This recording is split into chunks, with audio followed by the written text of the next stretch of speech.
আসসালামু আলাইকুম। আজকে আমি আপনাদেরকে দেখাবো চমৎকার একটা recipe, Chinese chicken and vegetable. Restaurant আমরা সচরাচর এই রেসিপিটা অনেক বেশি খেয়ে থাকি, আর এটা কিভাবে সহজে বাসায় রান্না করবেন সবগুলো ট্রিক্স এবং টিপস এই ভিডিওতে আছে। সো দেরি না করে শুরু করছি আজকের ভিডিও। এখানে আমি চিকেন ম্যারিনেশনের জন্য আমি প্রথমে ফিশ সস নিয়ে নিচ্ছি। ফিশ সস প্রথমে দিচ্ছি আমি 1 টিস্পুন, আর ম্যাগি সস দিচ্ছি হাফ টেবিল স্পুন,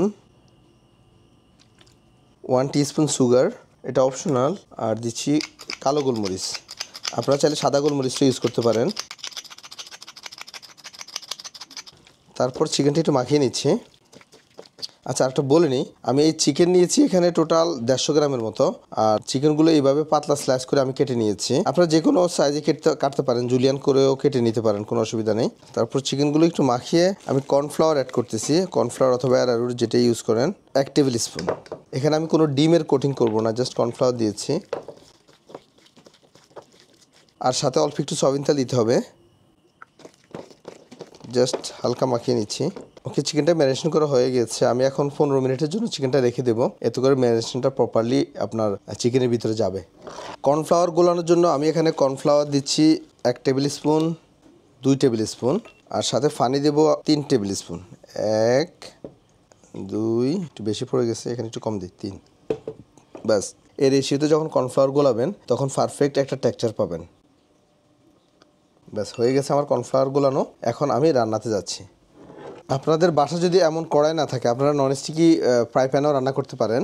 আর এই জাতীয় চাইনিজ কড়াই যদি থাকে, তাহলে ভালো করে আগে ফ্রাই প্যানটা ভালো করে হিট আপ করে নেবেন, কড়াইটা ভালো করে হিট আপ করে নেবেন, তারপর তেল ছাড়বেন।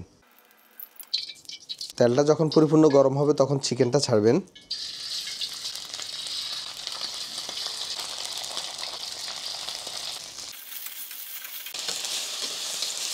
চিকেনটা জাস্ট হালকা একটু কুক করে তারপর তুলে নিতে হবে। আচ্ছা, আমি এখান থেকে তেল কিছু কমিয়ে নিয়েছি, আর এই একই তেলে আমি চিকেনটা রান্না করব। আমি এখানে 1 টেবিল স্পুন গার্লিক চপ দিয়েছি, রসুন কুচি, একটা পেঁয়াজ জাস্ট এভাবে বড় করে কেটে খুলে নিয়েছি। রসুন কুচি এবং পেঁয়াজটা হালকা একটু সতে করে নেব, ভুনে নেব। আচ্ছা, এখানে কিন্তু রসুনটা বেশি ফোড়া যাবে না, জাস্ট হালকা একটু ব্রাউন কালার হলেই আপনার বাকি সবজিগুলো দিয়ে দিতে হবে। বাকি সবজির ভিতরে আমি নিয়েছি এখানে অল্প কটা বাঁধাকপি, তারপর কয়টা জালি কুমড়া, অল্প কটা বরবটি, বাসায় একটু ক্যাপসিকাম ছিল, কালার ক্যাপসিকাম, লাল এবং সবুজ, এটা অপশনাল, না দিলেও চলবে। আর কিছু গাজর দিয়েছি। আপনারা যে কোনো ধরনের সবজি ইউজ করতে পারেন, কোনো অসুবিধা নেই। তারপরে এই সবজিগুলো হালকা একটু ভুনে নিতে হবে, হালকা একটু সতে করে নিতে হবে, এতে করে সবজির টেক্সচারটা ভালো হবে। আমি এখানে সবসময় সাজেস্ট করি এই সতে করা অবস্থায় 1 টেবিল স্পুনের মতো ম্যাগি সস এবং 1 টেবিল স্পুনের মতো fish sauce, 1 table spoon sugar, এটা অপশনাল। এই 3টা জিনিস দিয়ে ভালো করে একটু সতে করে নেবেন, তাহলে চমৎকার একটা ফ্লেভার আসবে। তারপর যতটুকু গ্রেভি পছন্দ ততটুকু পানি দিয়ে দিবেন। এই সবজিটাতে অল্প একটু লবণ লাগে, কারণ যেহেতু এখানে কোনো সয়া সস নেই, এই জন্য অল্প একটু লবণের প্রয়োজন আছে। ফিশ সস পরিপূর্ণভাবে কাভার করে না, যদিও ফিশ সস সল্টি। আচ্ছা, পানিটা যখন বাবলিংয়ে চলে আসবে, অর্থাৎ পানিটা যখন পরিপূর্ণভাবে উতরাবে, তখন আপনার চিকেন এবং আরও কিছু সবজি আছে, এই সবজিগুলো দিতে হবে। আর অন্যান্য সবজির ভিতরে আমি ইউজ করেছি কয়টা মাশরুম, যেহেতু এটা ক্যানের মাশরুম এই জন্য, আর এটাকে আমি প্রথমে দেই নাই, এটা সিদ্ধ করার প্রয়োজনও নাই, এই জন্য এটা লাস্টে দিয়েছি। তারপর ক্যানের কিছু বেবিকর্নগুলো ক্যানের যদি হয় তাহলে প্রথমে দেওয়ার প্রয়োজন নেই, আর যদি কাঁচা হয় সেক্ষেত্রে অবশ্যই প্রথমে যে সবজিগুলো দিয়েছেন ওই সবজিগুলোর সাথে দিতে হবে। এবং চিকেনগুলো দিয়ে দিচ্ছি। আর যদি আপনারা স্পাইসি পছন্দ করেন সেক্ষেত্রে কিছু কাঁচামরিচ অ্যাড করে দিতে পারেন, আর না দিলেও কোনো অসুবিধা নেই। অবশ্যই একটু গোলমরিচ দিতে হবে, সেটা সাদা গোলমরিচ হোক আর কালো গোলমরিচ। আচ্ছা, আপনাদের একটু বলে রাখি, এখন যদি আপনারা গ্রেভি বেশি পছন্দ করেন সেক্ষেত্রে পানি আর একটু দিলেও পারেন, আর যদি গ্রেভি কম পছন্দ করেন তাহলে পানি দেওয়ার প্রয়োজন নেই। আমি জাস্ট আরও অল্প একটু পানি দিচ্ছি, কারণ রেস্টুরেন্টে আমরা বেশি গ্রেভিটাই দেখি, আর যেগুলো একটু দামি রেস্টুরেন্ট সেগুলোতে গ্রেভি কম থাকে।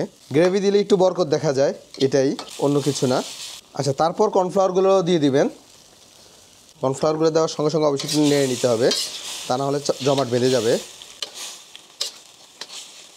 চমৎকার অলরেডি হয়ে গিয়েছে আমার সবজিটা, চাইনিজ চিকেন অ্যান্ড ভেজিটেবল। এটা রেস্টুরেন্টে খুবই পপুলার, আর আমরা মোটামুটি সবাই এই রেসিপিটা রেস্টুরেন্টে খেয়ে থাকি। তবে বাংলাদেশি রেস্টুরেন্টগুলোতে একটা কাজ করে, সেটা হচ্ছে এই চিকেনটা রান্না হয়ে গেলে চিকেনের শেষ মুহূর্তে অল্প একটু ঘি অথবা বাটার অয়েল দিয়ে দেয়, এতে করে চমৎকার একটা ফ্লেভার আসে। আমিও কেন দেবো না, আমি একটু দিচ্ছি। বাট এটা অরিজিনালি যারা চাইনিজ রান্না করেন, চাইনিজ শেফ, তাদেরকে আমি কখনো দেখিনি ইউজ করতে। বাস হয়ে গেছে আমার চিকেন অ্যান্ড ভেজিটেবল চাইনিজ স্টাইলে। ওকে ওকে, আমি একটু ট্রাই করে দেখি। বিসমিল্লাহ।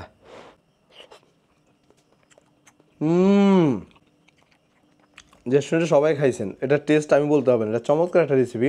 আর অনেকে আমাকে কোশ্চেন করে যে শেফ আপনি কেন হেয়ার ব্যান্ড পরেন, আর আমার চুল দেখছেন আজকে খুব এলোমেলো অগোছালো, যার কারণে আমার হেয়ার ব্যান্ড ফুটতে হয় এবং হচ্ছে আপনার হেয়ার প্রোটেক্টর ফুটতে হয়। আজকে পরি নাই, যার কারণে চুলগুলো খুবই এলোমেলো। আমার জন্য দোয়া করবেন, আমি একটু অসুস্থ, গলায় কথা বেজে আসতেছে, সর্দি লেগে গেছে। ইনশাল্লাহ পরবর্তীতে নতুন রেসিপি নিয়ে দেখা হবে। আল্লাহ হাফেজ।